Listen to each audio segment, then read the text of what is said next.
வணக்கம். சற்று முன் வெளியான முக்கிய அறிவிப்பின்படி இனி இவர்களுக்கு ரேஷன் பொருள் கிடையாது, ரேஷன் கார்டு கட்டா. தமிழக அரசு வெளியிட்ட ஷாக் நியூஸ். செய்தியை முழுமையாக கேட்கறதுக்கு முன்னாடி நம்ம சேனலை சப்ஸ்கிரைப் பண்ணலாம். சப்ஸ்கிரைப் பண்ணிக்கோங்க. மறக்காம பெல் பட்டனை கிளிக் பண்ணிக்கோங்க. அப்பதான் நம்மளுடைய அப்டேட்டட் நியூஸ் உங்களுக்கு உடனுக்குடன் வந்து சேரும். தமிழகத்தில் பொது விநியோக திட்டத்தின் கீழ் பயன்பெறும் அரிசி அட்டைதாரர்கள், அதாவது PHH மற்றும் AAY அனைவரும் தங்கள் குடும்ப உறுப்பினர்களின் கைவிரல் ரேகையை, அதாவது EKYC பதிவு செய்வது கட்டாயமாக்கப்பட்டுள்ளது.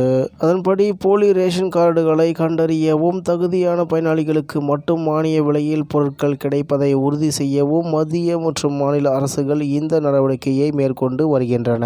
தற்போது இதற்கான காலக்கெடுவாக 2026 மார்ச் 25ஆம் தேதி நிர்ணயிக்கப்பட்டு உள்ளது. இந்த EKYC நடைமுறையை மேற்கொள்வது மிகவும் எளிது.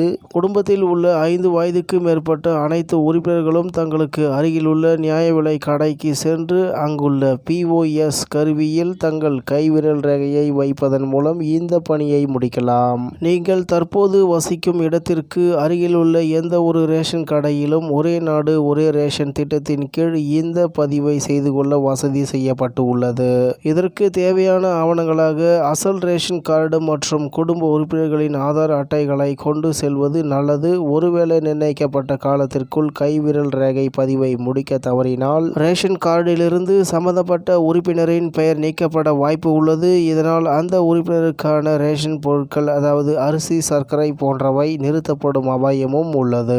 குறிப்பாக நீண்ட நாட்களாக பொருட்கள் வாங்காதவர்கள் மற்றும் வெளிநாடுகளில் வசிப்பவர்களின் பெயர்கள் நீக்கப்பட அதிக வாய்ப்புள்ளதாக தெரிவிக்கப்பட்டுள்ளது. எனவே தேவையற்ற சிக்கல்களை தவிர்க்க பொதுமக்கள் இந்த மாத இறுதிக்குள் இப்பணியை முடிக்க அறிவுறுத்தப்படுகிறார்கள். மேலும் முதியவர்கள் அல்லது உடல்நிலை சரியில்லாதவர்கள், கைரேகை தேய்மானம் காரணமாக சிரமப்படுபவர்களுக்கு மாற்று வழிகள், அதாவது ஐரிஸ் அல்லது ஃபேஸ் ஆத்தென்டிகேஷன் வழங்கப்படுகின்றன. இது குறித்த சந்தேகங்களுக்கு தமிழக அரசின் அதிகாரப்பூர்வ இணையதளத்தையோ அல்லது உங்கள் பகுதி ரேஷன் கடை ஊழியர்களையோ அணுகலாம். உங்களின் ரேஷன் கார்டு செல்லுபடியாகவும் தடையில்லா பொருட்கள் கிடைக்கவும் இந்த அப்டேட்டை உடனே செய்து விடுங்கள் என்று தகவல் வெளியாகியுள்ளது என்பது குறிப்பிடத்தக்கது.